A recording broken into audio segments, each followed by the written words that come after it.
back to Illuminate Local. I'm your host, Jesse Dolan, and for the last 25 plus years, I've been helping small and local businesses rank higher in search and online to get better leads, grow their business, and implement smart, sustainable local SEO.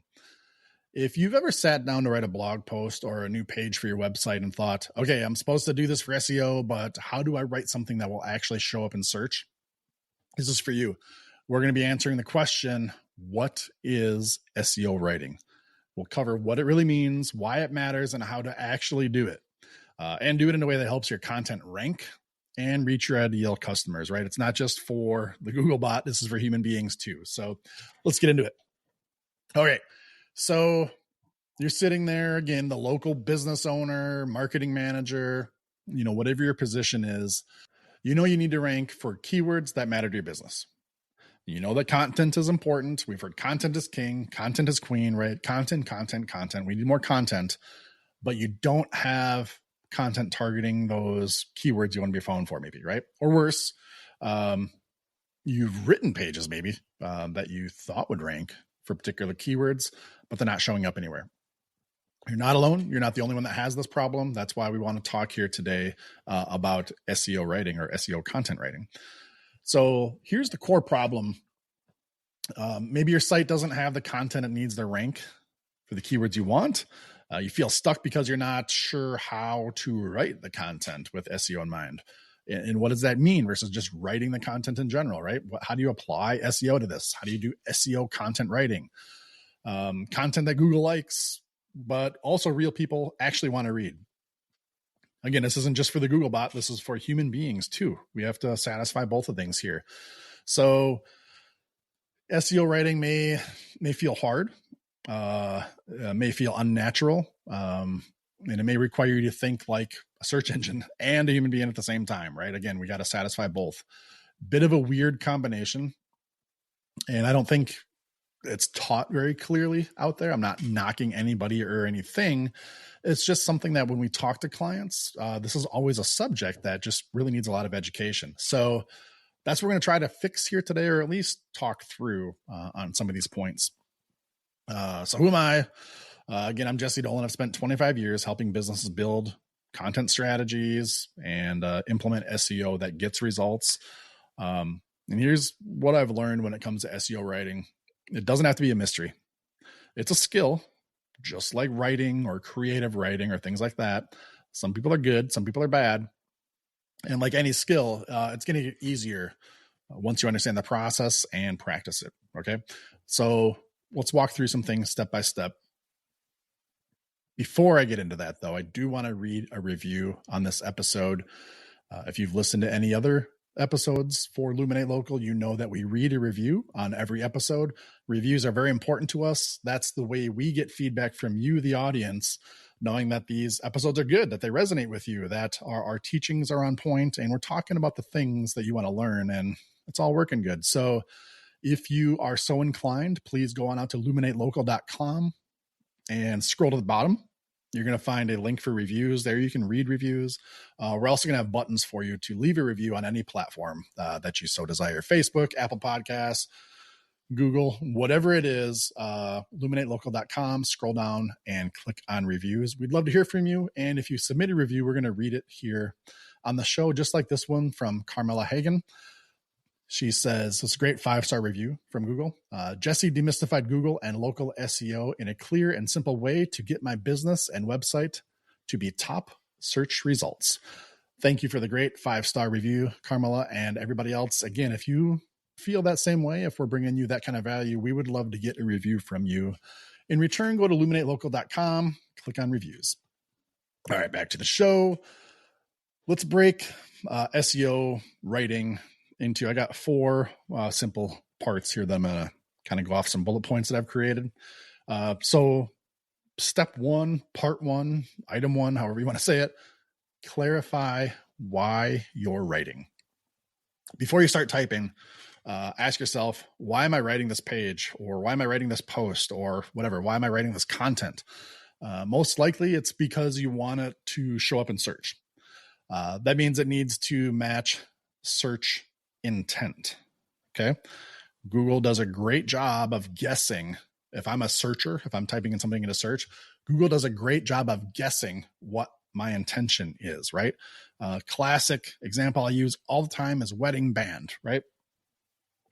YouTube, I'm holding up my wedding band here.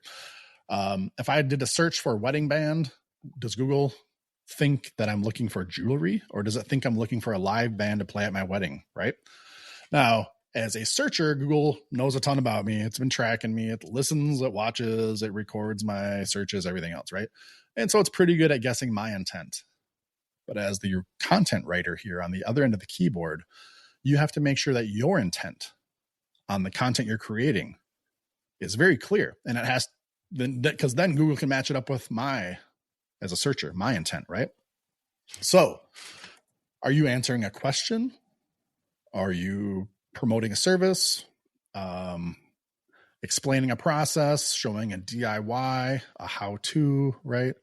Whatever it is, be clear on your purpose, because writing for SEO means writing strategically and intentionally. So why are you writing this? Make sure you have that identified in the back of your mind. Second is do keyword research. You can't rank for what people are not searching for. Maybe you got a crystal ball and you're going to put some content out there for things that don't exist yet. Example here I love to always use is Uber. Back in the day, Uber wasn't a thing. We had taxis. So, nobody was searching for ride sharing or Uber, right? Things like that. So if you had a crystal ball, great. You would have been creating that content ahead of everybody else. But people weren't searching for that stuff, right? So you can't rank for what people aren't searching for. That just doesn't work. So before you do write content, figure out what are people actually typing into Google. Another great metaphor here is if you're trying to be found for red balloons, are people typing in red balloons? Are they typing in party balloons? Are they typing in red party balloons, right? You just got to figure out what it is that they're typing in versus what you think they're typing. Maybe you have some industry jargon in your mind. Maybe you have the curse of knowledge for what you call the thing. Don't do that. You want to do some keyword research. There's tools. You can go into Google and just do a search for whatever keyword you're thinking of. Scroll down to the bottom. I love telling this to people all the time. This is super, super quick, relatively speaking, and free. Type in your keyword into Google, scroll down and look for the people also ask or, related searches. It can look different depending on what you're searching for and where you're at. But Google will give you examples of things that it thinks are related to what you searched for that other people are searching for. Just rinse and repeat that. It could be like 6 or 10 examples at the bottom, depending on how you're seeing it, and just write those down. So the free tool, if you will, from Google is effective. There's also a lot of paid resources out there. Just do a search for keyword research. You're going to find all kinds of companies. Some might be free, some might have a small subscription, but they're going to try to pull in some data for you to help understand the volume behind those keywords, how many people are searching for that thing on any given month. That's great. A little bit more advanced than the free Google technique. I do like, if you're just starting out, if you're listening to this, if this is all new to you, just do the free Google technique. You don't have to spend any money yet or sign up for anything. Because to an extent, at least what I'm trying to teach here, it's not about how many people are searching for the thing. It's that people are searching for the thing, right? And so if you use this free Google method, if Google's saying people also searched for, right? Well, people have also searched for that. People have searched for that, right? So you're going to be pretty darn safe. So again, you can use the free Google option. If you're doing paid ads within Google, there's a Google Keyword Planner tool and function within there where it's going to show you all kinds of great keyword data. Check that out if you are paying for ads on Google. And again, there's if you just do a search online for keyword research, you're going to come up with all kinds of options that are out there. I'm not trying to endorse any particular brand or portal for that here on this episode, so I'm not going to go down a list of names. But at the end of the day, you want to find your main keyword for this article, right? We're not talking about keyword research for your whole business here at all, right? Just, again, you're going to write an article. You've identified the intent of your article, what kind of content you're putting out.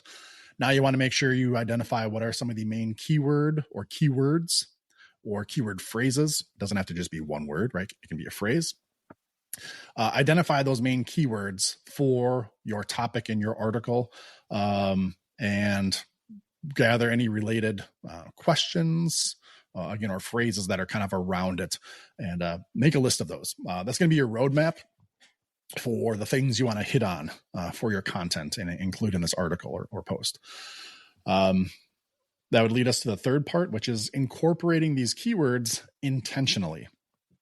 This is a big part of SEO, is being intentional, right? We don't want to just stumble upon things or keep them as default.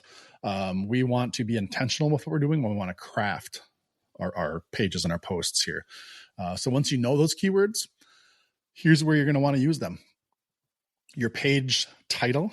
If you do a Google search, the biggest text that we see on the screen, that's usually your page title. Google can rewrite that in some cases, but for all intents and purposes, have your keywords or a keyword or phrase that you want to be found for in your page title.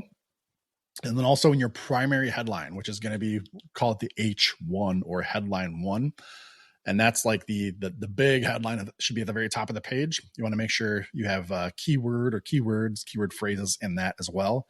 I also love seeing keywords or related keywords in the first paragraph right underneath that H1, your primary headline. And then just kind of repeat that, cascading down the page. Your subheadlines, content underneath those. You want to work in these keywords and phrases intentionally into your content. You want to make sure you're typing it in a way that reads well for human beings. In addition to being scanned by the Google bot here for being found in search, it has to read properly as well. So don't be mechanical or artificial. We want to be intentional with making sure we put our keywords in, but it has to be readable and digestible for humans as well. Another area people forget is the actual URL of your page, right? So luminatelocal.com/whatever. That whatever, right? That's the URL slug of your page or post that you're creating. And you're going to want to make sure that you're clearly identifying the intent, the topic, the keywords, however you want to say it, within that URL. Often something similar to your page title or that primary H1 is going to be a good starting point for what your URL slug or string should look like. A couple other areas you want to make sure you're intentional with your keywords is your meta description. That is when, again, we do a Google search, the big text you're going to see when you click on a result in Google is usually the page title. Then the smaller text under it isn't always, but can often be the meta description. And that's something on your web page or your content management system you're going to, again, have to kind of input. And that's just a brief description of the article, the content, what it is there. Another area that's kind of hidden that people will overlook, I wouldn't say this is advanced SEO, but this gets a little bit more nuanced, is the image file names and alt text for any images that are going to be on that page or post. And what do I mean when I say image file name? If I were to take a picture with my iPhone and just save it to my computer, and by default, if it's, img1234.jpg, if I were to just take that off my computer and upload it to my web page, that's the file name, img1234.jpg. Well, instead, if that's a picture of red balloons, I'd save it to my computer. I would then rename it red-balloons.jpg and then upload it to my web page. Now the file name of this picture is red balloons, right? And that has a much more direct indicator on what this picture is and what this page is about, if it's about red balloons in that case. Additionally, you have alt text, which you can modify for the images that you would include in your web pages. And this is usually, and maybe even technically, this is for if it's a screen reader, if somebody is trying to just have the content read to them instead of reading it with their eyes. It's going to, when it comes across an image, it'll say this is the what the image is, the alternate text, the alt text. But for SEO purposes, this is another spot for us to input, a sentence or a phrase that contains our keywords in there and makes it relevant. And then in general, so we're kind of hitting on some of the main technical areas here. Again, your H1s, your subheadlines, paragraphs directly under headlines, images, things like that, on how to use your keywords, but then just sprinkle them in naturally throughout the copy. Maybe throw a bold or an italics on some of them, incorporate some into bullet pointed lists, things like that. The keyword here is naturally, right? Don't overdo it. Google's smarter than you think. A lot of these old tricks, just stuffing keywords, having half of the words on the page be keywords or phrases. Google's smarter now. Those are old tricks. And your readers deserve better too. That's going to make it really hard to read. So don't do that. People will ask all the time, can't I just put a bunch of keywords at the bottom of the page? If it's a white page, can I make it white text so they're hidden? No, don't do that. Don't do that. It's not going to work either. All right, moving on to the next part here. Sorry, I'm belaboring there a little bit, but moving on to the next part is your structure, your format, and kind of the length for SEO writing. And this is where most people, I'd say fall short. Before you write your article or post, at this point, you've got your keywords identified. Do some searching and look at what the top ranking content for those keywords are. Study it. Ask yourself, how long is it? What sections does it cover? How is it formatted? Just take a look at what's already dominating for those.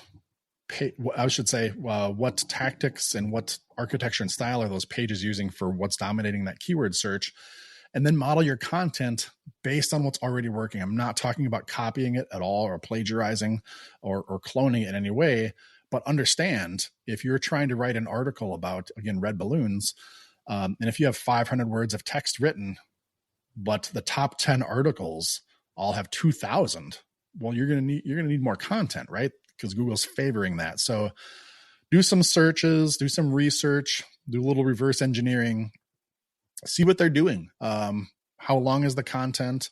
What are they doing for headlines, subheadlines? How many subheadlines? Are they using a bunch of bullet points, long paragraphs, a lot of pictures? Is there videos, right? Things like that. You want to make sure you're doing all of that. And also, I would say this isn't 100% SEO here, this last bit, but have a clear call to action at the end. This is good for search engines and AI agents because it helps them identify, what the next step is, what the intent is. But just for human beings, this gives them that next step. Right, let's just assume you write a great article. Let's just assume it ranks high in Google. You want to make sure when somebody's done reading it or gets to the bottom of it or, mixed in between, whatever, you're providing them the next step. You don't ever want people guessing at what they should do next. So make sure you have a clear call to action and that you have put that in front of people. Now, for you listening here, there's a call to action as well. I would say go out to illuminatelocal.com and take our free SEO audit. If you've already created a page that you want to audit, or maybe you want to save this and go through this process, do your SEO writing, publish the page, and then go score it and see how good that you did. You can use our free tool, illuminatelocal.com, click on the yellow button for the free SEO audit. You plug in your web page. This is something that's page by page. And then you type in the keyword that you want to score it against or that you think you're optimized for. And it's going to, within seconds, it's going to run a quick report. It's going to pop a PDF up on the screen for you. And it's going to show you what's the good, bad, and the ugly for that page. And it's going to give you a checklist of things to fix. So head on over there, again, illuminatelocal.com, click on the yellow button, take the free SEO audit, and in just a few clicks, you'll know where you stand on that. So, and it's going to maybe help you write a better end or final draft of your article or post. Okay, so hopefully that gives you a good outline and architecture on, the basic 101 of what is SEO writing, how do you approach it, what makes it different, and how to have the right intent and all these things. So, as I always like to do, what happens if you don't, right? What happens if you don't take SEO writing seriously? And if you don't incorporate these and you just slap out an article like maybe you always would have? Well, you're going to spend probably hours creating that content. Even if you use ChatGPT or something else, you're going to input into it. You're going to get the output. You should be massaging it and not just throwing up straight ChatGPT onto your website.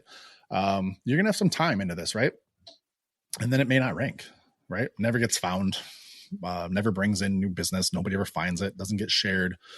at the end of the day, that's wasted time, effort, and energy, and lost opportunity for you. Where if you would have taken a little bit more time, had that intent, mix in your keywords, optimize that page a little bit better with the right architecture, then you could have success. If you plan, if you research, and you structure your content the right way, you at the very least set yourself up for real growth and give yourself a shot.